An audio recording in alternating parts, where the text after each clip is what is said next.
19h45, la barre info soir, messieurs, dames, bonsoir et bienvenue à cette nouvelle session d'information du lundi 19 septembre 2022. Mouvement d'humeur ce jour, 19 septembre 2022, des conducteurs de camions citernes au niveau de la Sonidep où ils s'approvisionnent. À travers cette réaction, ces conducteurs ont tenu à faire part d'une situation qui leur cause beaucoup de désagréments. Suivez ce reportage de Boubacar Ibrahim et Chebou Gisso.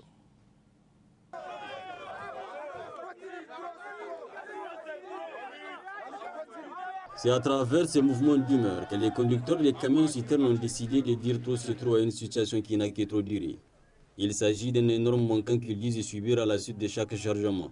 Faisant part de leur indignation, un représentant syndical pointe deux doigts les pompes de la Sonidep. Le problème, c'est qu'on a constaté que les manquants ne font que s'augmenter. Du jour en jour, chaque jour que Dieu fait, c'est des manquants impossibles. Premièrement, ça a commencé avec 1000. Et des camions, le premier camion est rentré, il a amené 1000. Le deuxième, 2000, troisième, ainsi de suite, jusqu'à 4000. Donc nous avons espéré que c'est trop. Même si quelque part, on accuse le chauffeur peut-être de tricherie, mais c'est trop. L'esprit, personne ne peut comprendre cela. On ne peut pas, en un seul voyage, prendre jusqu'à 4000 litres, 5000 litres. Nous sommes des humains, il faut se dire la vérité. Donc quelque part, nous accusons les pompes de la Sonidep. Pour nous, c'est les pompes qui sont vétustes, qui sont défectueux.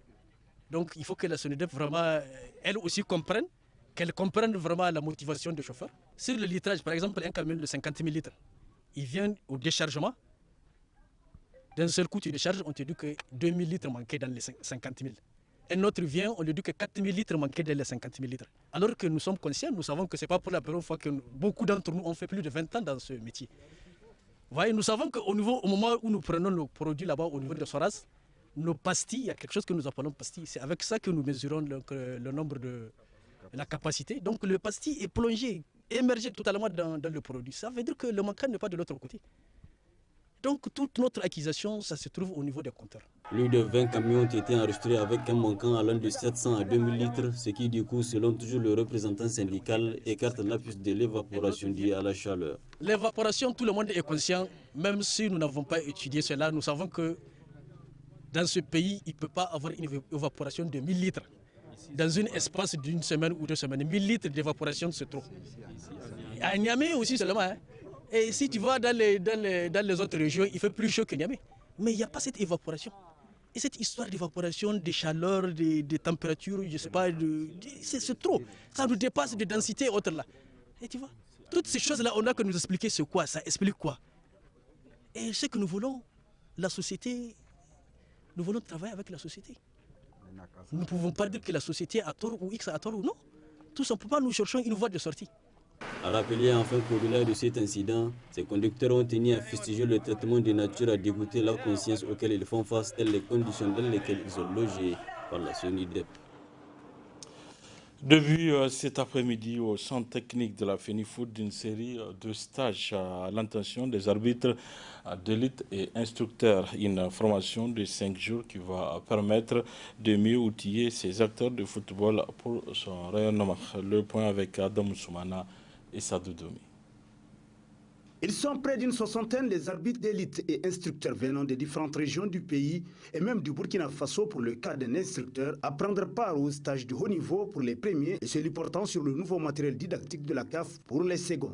Occasion pour la commission centrale des arbitres et l'un des formateurs de louer cette initiative de la FENIFOOT. Dans cette dynamique de formation, que les arbitres sont à leur 4e cours, les instructeurs sont à leur 2e cours, un cours de très haut niveau, qui j'espère en tout cas sera à l'attente de tous qui sont là. Je vais encore rappeler aux arbitres et aux instructeurs que c'est des moments rares que nous sommes en train de vivre aujourd'hui avec la présence de Eddy et que nous devons en profiter au maximum. Quand on regarde l'organisation, disposition qu'il y a ici, toutes les conditions sont réunies pour réussir dans l'arbitrage. Et aussi, on voit des visages des jeunes arbitres aujourd'hui nigériens qui sont là et qui commencent à apporter des fruits sur le plan international, sur le plan africain continental. Et la vision de votre fédération est vraiment un exemple dans la région. Procédant au lancement officiel de ces deux stages, le représentant de la FENIFOOT n'a pas manqué de souligner toute l'importance que revêt cette formation. L'écosystème du football est en train de profondément muter. Vous avez des joueurs qui sont professionnels, qui s'entraînent parfois 2 fois par jour pour avoir des résultats. Vous avez des dirigeants également qui se dédient entièrement et complètement au football. Il est tout à fait normal et vital que les arbitres également suivent la cadence, pour qu'ils suivent cette dynamique, afin qu'ils soient à la hauteur, qu'ils ne soient pas à la traîne. Parce qu'on l'a dit, ils constituent un rôle extrêmement important, d'où l'importance et qu'ils soient formés aux nouvelles normes de l'arbitrage international. Ainsi, grâce à la présence de 2 formateurs de haut niveau, les arbitres d'élite et instructeurs seront bien outillés en l'espace de 5 jours afin de mieux accomplir les tâches qui sont les leurs.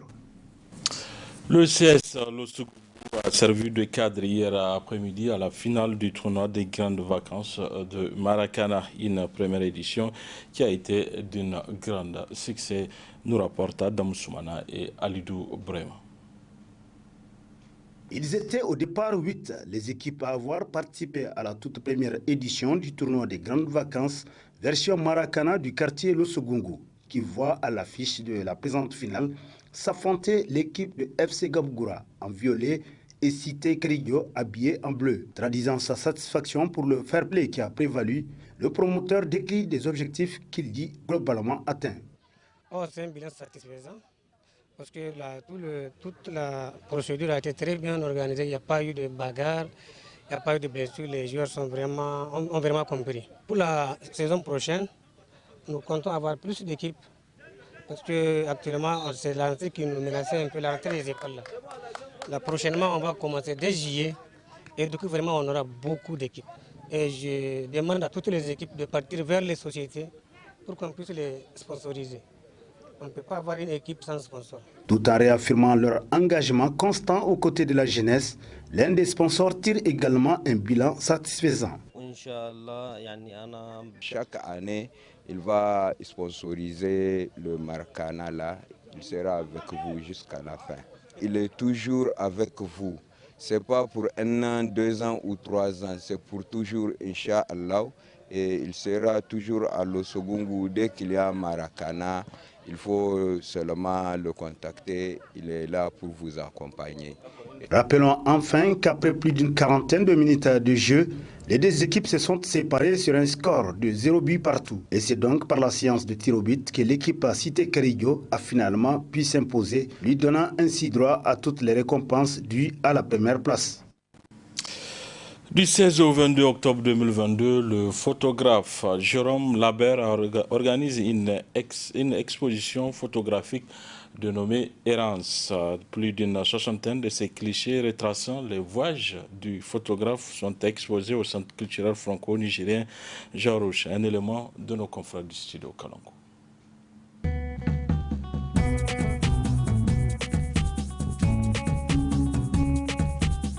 Vous avez 60 photos qui représentent 20 ans d'existence, 20 ans de shoot et qui retracent un peu ma carrière, mon travail, les lieux où j'ai travaillé, les lieux que j'ai visités.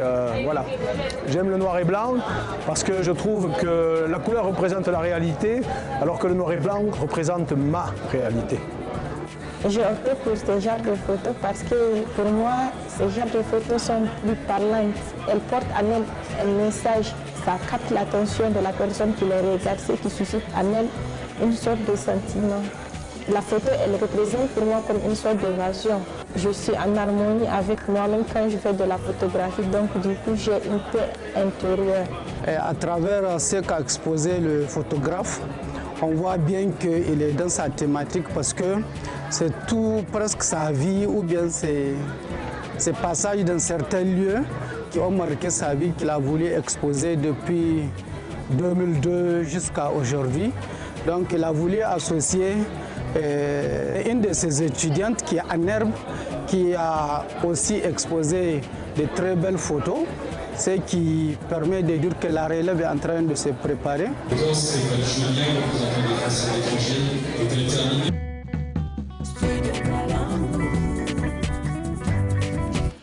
Voilà, c'est la fin de cette édition. Merci à vous de l'avoir suivi. Au revoir.